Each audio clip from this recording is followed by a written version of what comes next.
So, Veronika, how did everything begin? Take it from the beginning. Like the script, how did it all come about? Well, it started actually that I got a PDF, like a mood board, while I was working on another thing, and I said no because in the first time I got it because I was so much into the other project that I didn't even look at the PDF. That's how it is. Oh, really? And the week after I finished, I what was it? And then I said, oh wow, I want to do this. Okay. So I called back. Is anyone? No, it's fine. You can pitch in. And then actually I just flew to Stockholm and talked to the writers and the producers, and as you know, Alex is part of the producer gang. And we immediately clicked, everyone, and then I started working on the project already. I think it was maybe 8 months before shooting. Starting doing ping pong on drafts and developing it back to, up until the deadline, the shooting schedule, whatever you call it. So, Jonas, I have to ask, what was it that caught you, and the thing that made you go, I really want to do it, as you mentioned just now? Well, I think it was the twist between the different elements that this show contains. It has this genre clash of, thriller, realism drama, like relationship drama, and then it has a supernatural layer as well. But everything seemed like it was kind of a coming out of like a psychological point of view in this story, and I think that whole combination intrigued me because it wasn't something I've seen recently. And if you come on board early, you actually also have the possibility of, investing in in the project. So it becomes your project. So all those things combined was, and then we clicked obviously at the Bigster with Alex. And the writers, so that became like the key for doing it, of course. Yeah. Tobias, you and coming into this, what was your thought process playing this man? English or Norwegian? We can do English as well. Okay. It's up to you. You decide. You decide. Nei, jeg fint. Jeg fikk en telefon fra Jonas. Ja. Vi har jo arbeidet sammen før. Og så fikk jeg vel en tekstmelding eller Eller 10. Eller 10. Nei, men det jo sånn, hvis man møter jo forskjellige mennesker når vi jobber med forskjellige prosjekter, og av og til så møter man jo noen som man trives veldig godt å jobbe sammen med, og da har det å få en forespørsel igjen fra sånne jo en sånn, da betyr det noe ekstra. Så det var for meg var det inngangen, at selvfølgelig har jeg lyst til å jobbe med Jonas igjen, og så fikk jeg lese manuset, og da var det litt det samme som Jonas snakker om, men det der med, i Skandinavia har vi vært gode på krim i lang tid, og så kanskje særlig danskene, for å være ærlig. La oss bare gi dere det. Men det gjør jo også at man nødt til å tenke litt nytt eller utvikle seg videre da. Så dette jo også en krimstory, men har et element fra andre sjangere også ved seg. Og de gangene jeg har lest sånne type manus før, så føler jeg ikke helt at jeg har klart den komboen. Kanskje særlig når det gjelder det, kall det overnaturlige, eller den delen av Veronika. Så når det var flettet sammen på den måten dette manuset var skrevet, så synes jeg da følte jeg, her føler jeg man får til det man har kanskje prøvd på litt tidligere. Men, og da samtidig med Jonas på regi, som han har, det føles veldig sånn rart ok. Nei, genre-wise så dette også en sjanger som han har mestret veldig, som han mestrer.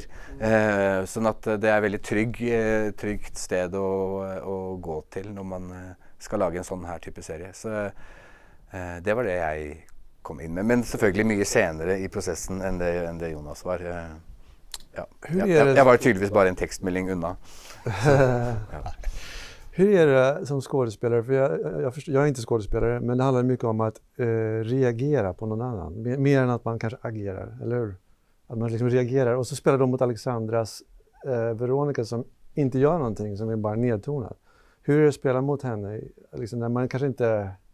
Det är mer någon som är så liksom... avglamoriserad og nedtonad. Jeg vil nesten korrigere deg, for det å si å ikke gjøre noe, det er ikke det. Å være nedtont er noe annet. Men det er jo masse. Har du prøvd å være i en krangel med noen gang, som ikke sier noen ting? Precis. Ja, det får deg til å gi masse igjen. Så uansett hva slags karakter det er, om det er en som snakker mye og er ekstrovert og er voldsom i sine bevegelser, det er en form for reaksjon som du får i dialog eller i samspill med den. Mens hvis en annen karakter er nedtonet og er stille eller er fraværende og sånn, så er det noe annet. Da vil du ha kontakt, og det skaper jo noe annet igjen. Sånn at uansett hva slags reaksjon den karakteren du spiller med har, eller hvor den ligger i den skala, så er det en del av dialogen. Sånn at det er ikke noe forskjell på det.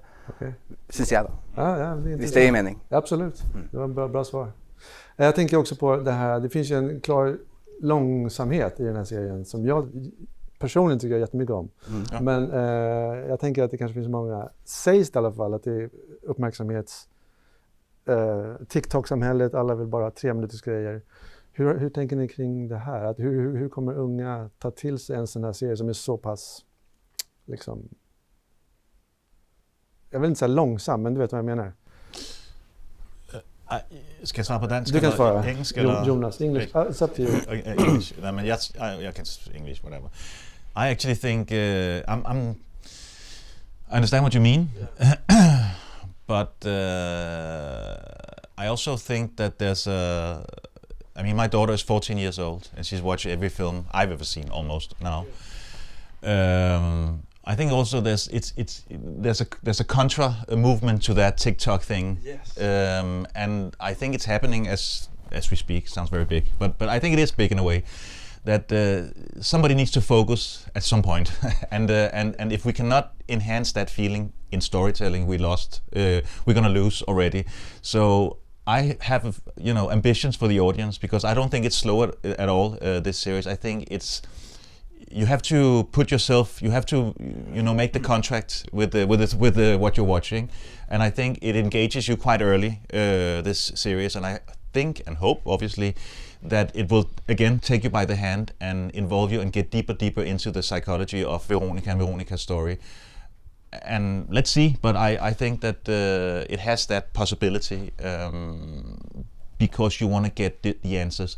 That's what mystery can do, and I think that. We kind of lose the effect of mystery, the good old-fashioned mystery today, because mystery is not the answer. Mystery is asking questions, and as long as you can ask questions that is relevant and intriguing, and you can keep that raising questions throughout a whole show, then actually I think you can gain people's interest in another way than having a TikTok. How good I am with like a TikTok video, if that makes sense. Yeah, it does make sense. Yeah. And I agree with you completely. Yeah. I think there is a yearning for a contra movement. Definitely. I think people want this kind of stuff. Yeah. I mean, yeah. Can you talk about your character a little bit? Who is this guy? Thomas Vi kan ta på norsk. Okay. Han er først og fremst familiemann. Han er den som prøver å Han er den som smører matpakkene. Han er den som har orden på timeplanen til barna, vet hvem som skal på trening, vet hvem som har vokst ut av skoene sine. Han har oversikt over det, og det er på en måte, han er en familiefar, han liker det. Han er en rolig, trygg karakter, eller person. Han har en kone som, en er at hun er et politietterforsker, så hun er ofte involvert i arbeid. Samtidig så har hun, så er hun fraværende i det som heter vår familie. Så Thomas sitt store prosjekt er jo nå å få samlet flokken igjen, og ser bare at hans kone forsvinner mer og mer, og får ikke tak i henne, får ikke huka henne inn. Så det er jo hans ønske, og det han kjemper for, og det som frustrerer han selvfølgelig også. Han er lærer. Han liker å fluefiske. Det har han som sin sånn private space. Han får ikke gjort det så mye. For hvis han drar, så blir han gjerne ringt om at ja, han må komme og hente noen likevel. Men det er på en måte hans eget sted der hvis han får kommet ut og, ja. Men så er han jo norsk uten at det har noen ting med noen ting å gjøre. Det synes ikke, nei. Han har ikke skrevet norsk i manus, så det er jo bare, ja, han har skrevet svensk. Så det var en ja. Og det liker jeg litt, at man ikke overforklarer eller trenger å ha det med som en del av backstoryen, fordi sånn er det jo. Er man i Stockholm her, eller er man i København, eller sånn, så finnes det jo familier med alle mulige former for konstellasjoner på en måte for hvor folk er fra, og det trenger ikke å ha noe med et plott å gjøre, eller noe med storyen å gjøre. Veronika og Thomas fant hverandre, det var kjærlighet der, og så har han sluppet alt der hjemme for å nettopp investere i dette lille stedet, tettstedet, for å skape vår familie. Og så er hans prosjekt å prøve å holde det, bevare det, mens Veronika... Ja. Det är en fin scen när han precis, de har fått en ADHD-diagnos på sonen och din karaktär är lite tveksam.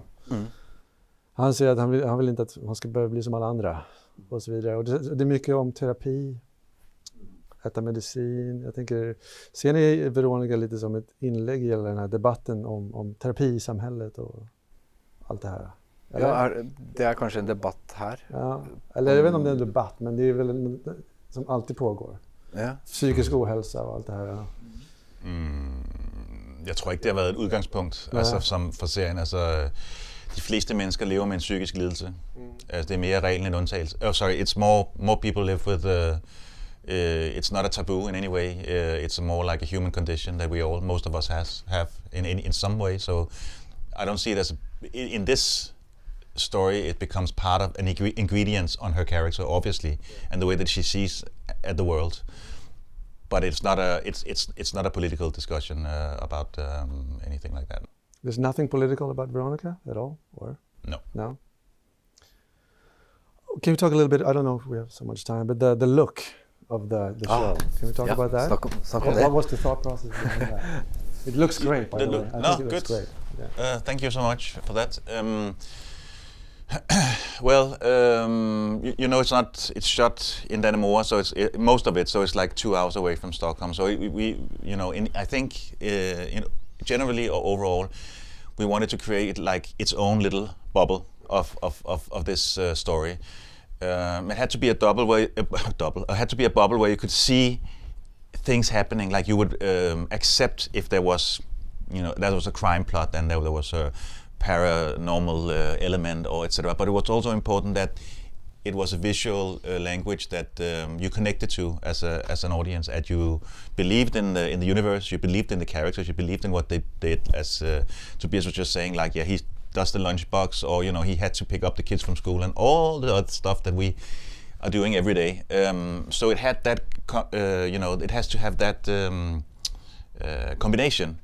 So instead of just being now you're talking about colors and visually, instead of just making it like a naturalistic, we wanted to make it like a little bubble where we create our own universe. And I think it's almost like a hinne. It's like a layer that you see the world through. And it, of course, it also has a little bit to do with the Veronika's point of view. So hopefully we created something that is visually embracing everything, and in that way it becomes its own little visual bubble that people want to hear the story or watch the series. I think for sure you achieved that. Good. One final? No. No, it's all right. If there's one scene that you look back on with extra much pride that viewers might miss, there's one particular scene. That the viewers might miss. Yeah, like it. I know a few. Oh, yeah. But I know one main. I know one main thing is that we had snow for 3 weeks or even more. Like I don't remember 2 years ago it was this kind of snow. The whole show happens in September, so I don't think the audience will see it, but we saw it for sure. For those 3 weeks we had to shovel snow and was delayed. Like a lot because we need to deal with that snow issue. But I don't think the audience will see it. I doubt it. All right, interesting. Well, Yeah. thank you so much. Thank you. Thank you.